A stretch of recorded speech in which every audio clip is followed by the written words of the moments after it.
This will be Merlini's Mailbag episode 9, and the topic of this one is Zeus in competitive play. Again, I'll only be doing one question per mailbag from now on because I plan on implementing new series and adding more guides and tutorials to my YouTube. So the mailbag question is, you are recognized as the best Zeus of all times, but now that is not within the metagame of these times. Have you had any ideas or found a way to introduce it again as Fnatic No-Tails Meepo in the current metagame? The people are waiting for that amazing old school Zeus. So just a brief history for Zeus's competitive play. My old team, MOM, actually popularized him in a global strat, and this was around 2007, and we kind of ran it until 2009, so pretty much a good 3-year span. Zeus was very popular in competitive play, and mostly he was in the solo mid or safe lane as the 2 role. He can't be a 1 role because he doesn't scale that well with items, but he is still pretty powerful with 4-staff, arcane boots, arcane ring back then, scepter, refresher, and all those good old caster items. And back then, he was actually occasionally used in dual lanes, whether it be Zeus Caudle, just so you have tons of mana to spam. Chakra was a little bit more, was a little bit stronger back then, and he was also used in Zeus Shaker lanes, and Shaker would just pretty much just protect him, and you would have a lot of long range damage with the Fissure and then Lightning Bolt and Arc, just to push people out of lane. However, this was before the advent of Magic Stick, and after Magic Stick got introduced into the game actually changed a lot. So what actually has changed since this time, since this 2007 and 2009 when Zeus was very, very popular? Oh, sorry, I forgot to mention more about the global strat. The global strat actually incorporated such heroes as Furion, Tinker, Spectre, and Zeus. And Furion has his global ultimate as well as being able to teleport anywhere around the map. Zeus has his also global ultimate, who can hit anybody. We have Spectre, who has Haunt, who can reality to any hero on the map, not just any point, but any hero. And we have Tinker, who would typically boost a travel in onto Furion's treants or just creeps so that you could spam your very long-range missiles and, again, add to the global presence. And then after that, you have just complete map control. You can be almost anywhere at any time. And we use that strategy to great effect back in those days. So balance changes, I'm not going to go through them all, but pretty much just, they're all buffs. All these buffs from 6.70 to 6.77 there haven't been any nerfs. Damage increase, cooldown decrease, static field non effects creeps, cooldown decrease, damage increase, and he's just been buffed constantly, and he is traditionally seen as a very weak hero in pubs and in competitive play, and sometimes people don't even think he belongs in competitive, but I think he's a very strong hero. So why is Zeus so weak, and why do people hate him in competitive so much? I don't remember the last time I seen him besides the one time that Na'Vi randomed him accidentally, but they actually won with that. So why isn't he used? He's really weak in lane, and he's easily ganked because of no escape mechanism. He doesn't have like Quab's Blink, he doesn't have pucks like Illusory Orb, Ethereal Jaunt, or Phase Shift, he doesn't have Skewer RP from Magnetar, he doesn't have like Firefly and the ability to traverse cliffs, or even Flame Break to push people away, and those are very many of the popular heroes in middle. And Magnetar, Quap, Puck, Batrider, along with Nyx. Nyx has Spike Carapace, along with Vendetta and Impale. Like he's very easily ganked because of no escape mechanism. He's also weak in lane because he has very predictable damage. He can't reposition himself and like have a ninja skewer back the tower or just like blink in your face and unload all these spells. He can't reposition himself very easily without a blink or 4-staff. And you usually know how much damage Zeus is going to do. He's also useless versus BKB rushdowns. This has become very, very common in competitive play. Like, let's say a Sven with BKB, God Strengths, and Storm Bolts you can't do anything about it. Same with Nakes, with Open Wounds and Rage, can't do anything about it. And Gyrocopter, if he like sends a missile or just like gets all up in your business with Flak and Call Down, can't do anything about it. And he lacks disables. That's most notably. He has a very short stun with his Lightning Bolt. But he just has a lot of magical damage. That's the only thing he offers, and a global ultimate. So why should you use him? He disrupts Blink Dagger. This is actually a very, very big point. And back when Sand King was very popular back in the day, if you saw him epping, you could just immediately ultimate, and his epi would pretty much just be wasted because he can't blink in after that. But this is also very important if you have some sort of initiation, such as Batrider. Like, let's say Batrider goes in, he lassos someone, forces him back, and then usually there's some sort of counter initiate, whether it be Magnus RP, that's probably the most common one. I saw Tidehunter pick today, maybe a counter Blink Ravage, or anything like that. And the ability to disrupt Blink Dagger is actually very important in team fights.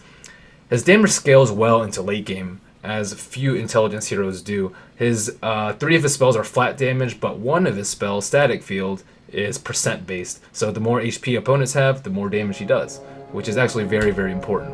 And I hear some Dota sounds playing in the background. He also has very long range spells, most notably his ultimate, which is global, and even his Arc Lightning can hit from very, very far away if you chain onto him, as well as a very long range Lightning Bolt spell. Oh my goodness, this is ridiculous. Very long range Lightning Bolt spell. So he has long range spells, so he can usually position himself in a way that he actually doesn't have to get into the fray, such as like Magnus RP, you have to be right in the middle of them, so you need a blink on Magnetar, or Quap, Scream of Pain, very short range, Waning Rift, very short AoE. And again, I've compared them to all those heroes because those are the very popular solo mid heroes in today's competitive play. Also, he has Massive Burst.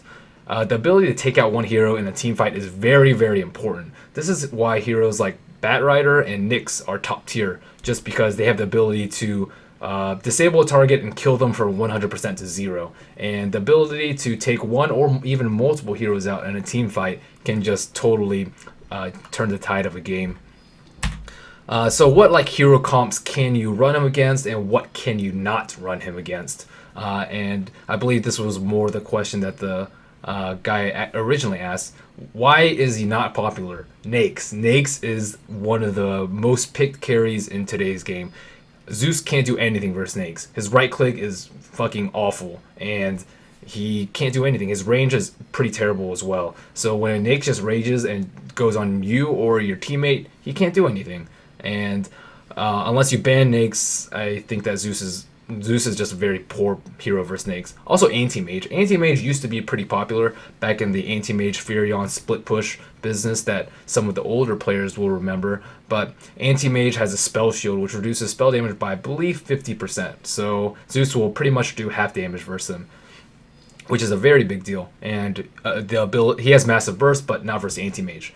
He's also not good versus Batrider. He may be good in the fact that, oh, Batrider is like decent in lane, he can give him a lot of magic stick charges, but come team fights potential, like Bat will just blink on him, force him in, and then what can you do? Zeus will probably just be able to get his ultimate off, but you don't want to immediately start the fight off 4v5 because Zeus doesn't have any escape mechanisms, and he can't do anything versus like a Batrider who just chooses to initiate on him, which probably will happen most of the time in 5v5s. Bat just goes for very weak heroes that are slightly out of position, and Zeus kind of has to be close to like Lightning Bolt, but it's still very easy target for Bat to pick off. Also, these heroes, the ones in green, are ones that he's actually decent against. He's actually not very bad versus PL. PL does have the innate magic resistance from his ultimate, but his Lightning Bolt means that it's very difficult for him to run away in the early mid game. Like if you bolt one of the PLs, you can tell if it's fake right away just by the damage, and if it's real, even if he doppel walks, you can still see him. And same with Weaver. Weaver has actually seen a big rise in competitive play lately, but Shikuchi's on a 6-second cooldown, and unless you buy massive amounts of sentries or dust, which you can time lapse out of, you aren't going to be able to see him. But with Zeus Ultimate, it gives True Sight around each of the targets, and Zeus Lightning Bolt also gives vision, True Sight around the target that you casted it on. So Weaver will have a very hard time moving around the fight unhindered with that True Sight ability. He actually works very well in combination with Nyx, because Nyx has the potential to pretty much kill someone in an Impale, Mana Burn, Vendetta combo, and along with Zeus, it'll just almost annihilate any hero if they are caught in that combo. Keeper of the Light is also very good with him, just because he provides an almost unlimited amount of mana, and Zeus is a very mana-intensive hero if you've ever played him. Also, going back to MYM's global strategy, you can also always run him in a Furion Spectre Tinker. And Last but not least, there is Wisp, and he is like sort of the global presence that we see that is very common in the European play now. So you just relocate with Wisp +1, whoever it may be, usually CK, but it can also be a Tiny, a Sven, an Ursa, any one of those heroes. So in that aspect, he's very nice to have with Zeus on your team because, again, that global presence is very, very strong and threatening and controls the map very well. However, Zeus is not very good against Wisp in the fact that he's easily ganked. If you just TP on a Zeus can't do anything about it. But as a side, on an aside, like he's also pretty good versus Wisp because he has insane amounts of burst, and this is why I put him in white because he's kind of neutral. He's good in some aspects, bad in some aspects, and we've seen I think Navi actually picked Lion versus Wisp, and all you do is Impale Finger, take out the Wisp immediately, and then that makes his partner much weaker. And Zeus can serve that role as well as sort of just a huge burst and into taking out weak key heroes such as Wisp. So I haven't actually seen any new and novel strats that Zeus can be implemented in, but I'm always experimenting and trying new stuff out. But these are the very common heroes that are seen in competitive play. Maybe not Anti-Mage so much, but I think all these other ones are pretty common. Not Spectre either, but we have seen Spectre run by Dignitas lately, so I hope to see him more in competitive play. He has a very high win rate in pubs, and a very, I don't think it's very high in competitive play, but the sample size is so small that we don't even know. I still think there's a lot of unexplored territory with Zeus, and people should try him out a little bit more. He does fairly decent versus the common solo mids, such as Mag and Quap and Puck, and I definitely think he has a room in competitive play. People are just afraid to experiment, so I encourage competitive players and pub players alike to try out Zeus, and hopefully you can own with him like I once used to. And actually, I'm still okay with him now. But play Zeus, he's awesome. I hope to see him competitive play. He usually makes for very exciting games because you can't really farm fest with him that much. And he's just absurdly good early mid game, especially once he hits level 7. So that will conclude my mailbag episode 9. And again, I'm only going to do one question a week now, and I plan on implementing more videos to add to my YouTube as a result of this shortened mailbag.